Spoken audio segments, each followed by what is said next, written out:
24 मार्च 2020 को लॉकडाउन लगा और अगले ही दिन 25 मार्च को अपने मोबाइल फोन के साथ एक शख्स अपने घर से थोड़ी ही दूर हाईवे पे था। रोज की तरह टहलने निकला था अपने ट्रैक सूट में। बड़ी संख्या में लोग हाईवे पर पैदल चले जा रहे थे अपने घरों गांवों की ओर। उस दिन अपने मोबाइल कैमरे से पलायन कर रहे मजदूरों को शूट करते हुए खुद अजीत जी को भी नहीं पता था कि यहाँ से उनके जर्नलिस्टिक करियर और काम के एक नए युग की शुरुआत होने वाली है। खुद उनके शब्दों में कहूँ तो वो कहते हैं कि ये मेरा नया जन्म है। एक दिन का शूट 2 दिन के शूट में बदला, फिर 3 दिन, 4 दिन, 5 दिन, 15 दिन, 50 दिन। अब लगभग 3 साल होने को आ रहे हैं और इन 3 सालों में उन्होंने जो काम किया है उसे 30 मिनट के परिचय में समेटना आसान नहीं।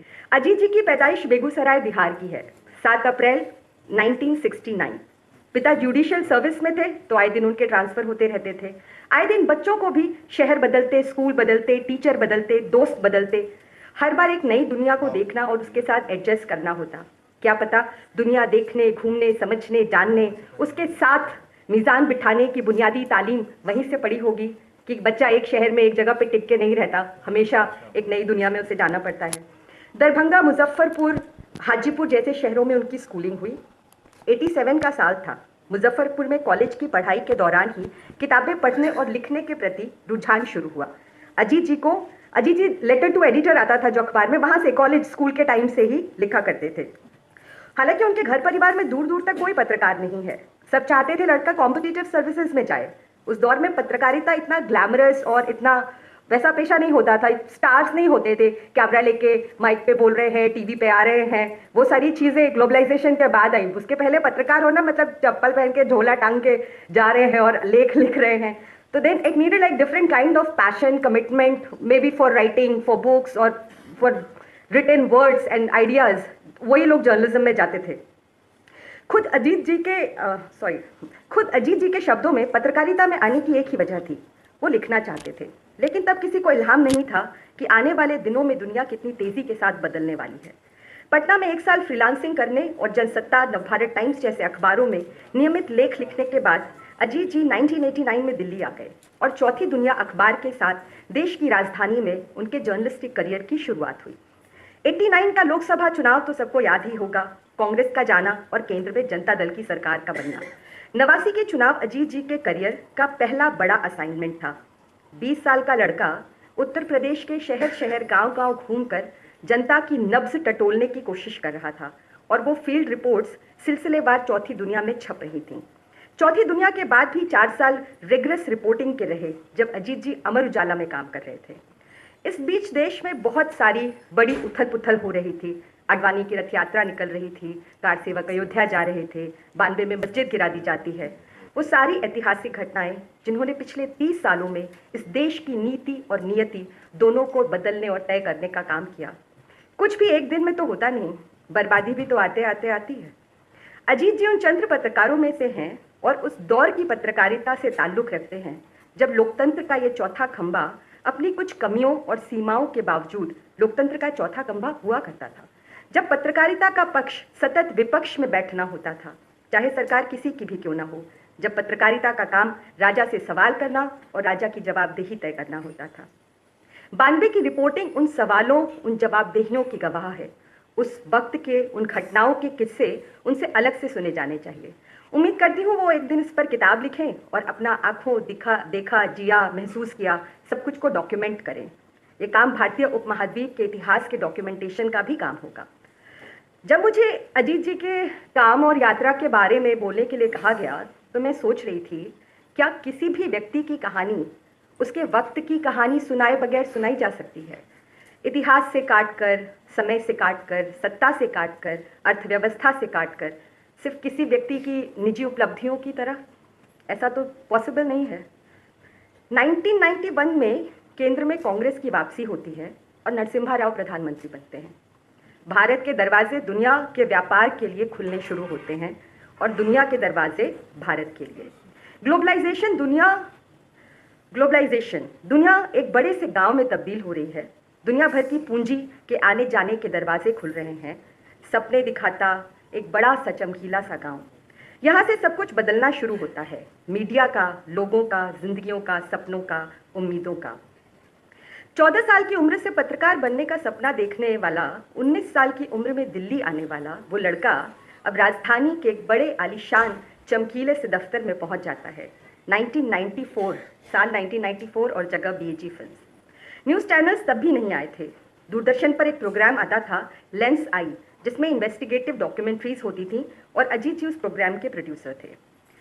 8 साल बीएजी फिल्म्स में काम करने के बाद 2002 में बीच में 1 साल आज तक में काम किया और फिर वापस बीएजी फिल्म्स चले गए। बीएजी फिल्म्स अब भी एक प्रोडक्शन हाउस था जो स्टार न्यूज़ के लिए शो बनाता था। पोल खोल उस समय का एक काफ़ी पॉपुलर शो हुआ करता था जिसे शेखर सुमन होस्ट करते थे। उस शो की डिज़ाइनिंग, स्क्रिप्टिंग सब अजीत जी ने की थी। 2007 में 24 I mean this the time changing and lots of Hindi news channels coming.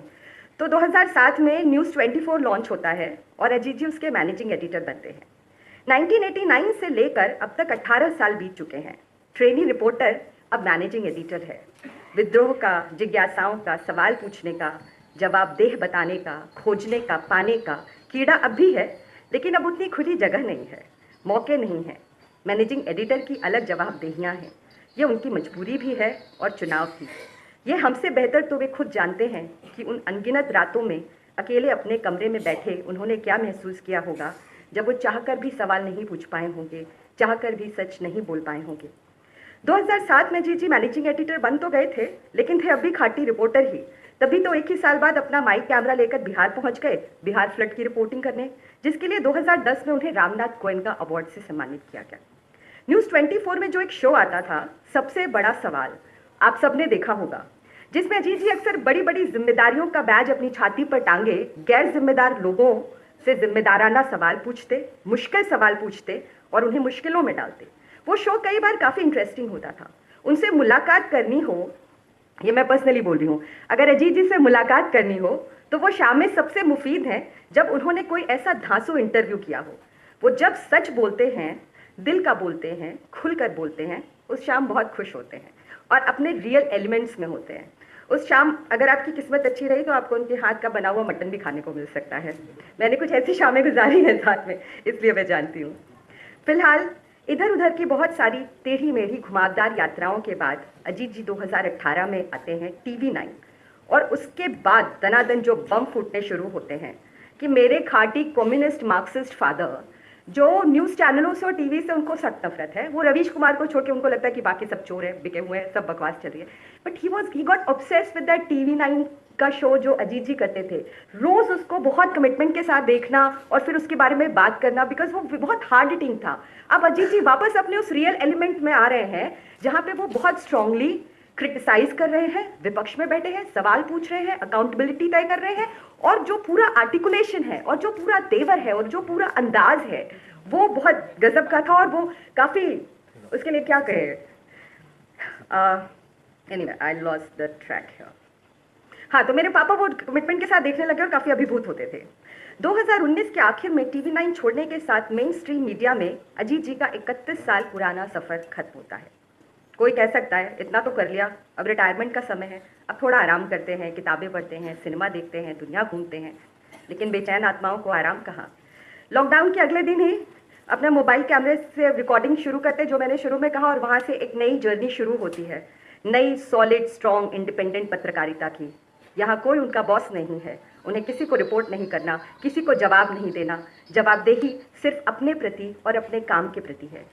अब अपना YouTube चैनल उन्होंने जब शुरू किया था तो 10 महीने के भीतर 1 मिलियन 10 लाख सब्सक्राइबर हो गए थे।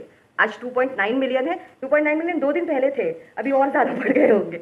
वो एवरी डे, हर घंटे, आपने पिछले घंटे नंबर देखा है, वो अगले घंटे और कुछ बढ़ा हुआ होगा। और फेसबुक पे भी काफ़ी सारे फॉलोअर्स हैं। बिहार इलेक्शन, किसान आंदोलन, बंगाल इलेक्शन, आप नाम लीजिए, पिछले 3 सालों में हुई हर बड़ी घटना को अजीत जी ने ज़मीन पर उतर कर देखा और दिखाया है। मैं खुश हूं कि आज ये सम्मान, कुलदीप नैयर पत्रकारिता सम्मान, अजीत जी को दिया जा रहा है, और इसलिए भी खुश हूं कि इस मौके पर उनको इंट्रोड्यूस करने का ये काम प्रशांत जी ने मुझे सौंपा है।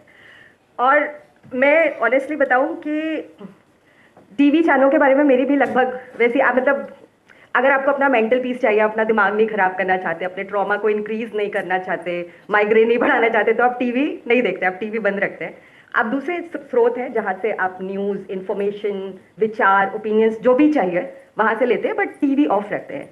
But very interestingly for me also personally, Ajit ji दो चीज़ें हैं। मतलब अगर आप पर्सनली उनके साथ बैठ के ड्राइंग रूम में और उनके स्टडी में बात कर रहे हैं, तो when he was editor in news 24, TV पे कुछ भी आ रहा हो, जो कि मोस्ट ऑफ द टाइम काउं काउं ही होता था, लेकिन वहाँ कमरे में जो बातचीत हो रही है वो कभी भी ट्रैक से अलग नहीं होती थी। वो आपको डिस्टर्ब करने वाली या वो एक सुई हमेशा सही जगह पे रहती थी, भले वो सही सुई टीवी पे एग्जैक्टली ना दिख रही हो, और उसकी वजह हम सब जानते हैं, वो खुद भी जानते हैं, और वो हमेशा कहा भी करते थे इस बात को। सर बात यह है कि जब सचमुच में वो आज़ादी मिली जहाँ पे आप किसी के प्रति आंसरेबल नहीं है, सिर्फ अपने प्रति अकाउंटेबल हैं, तब आप क्या करते हैं। YouTube channel is amazing.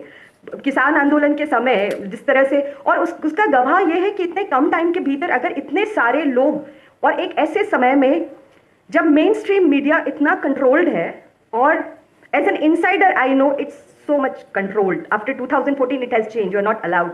I will not go there, but the thing is, when someone is speaking, someone is telling the truth, people need, लोगों को चाहिए कोई उनको वो बताए, वो वहाँ पे आ रहे हैं, वो सब्सक्राइब कर रहे हैं, वो देख रहे हैं। There are millions of views and those millions of views are coming from the common public, जिसके हाथ में स्मार्टफोन है, डेटा है, जो उसको पढ़ रहा है, देख रहा है, कनेक्ट कर रहा है। और I think that is what like is truly remarkable, Ajit ji, and thank you so much मुझे मौका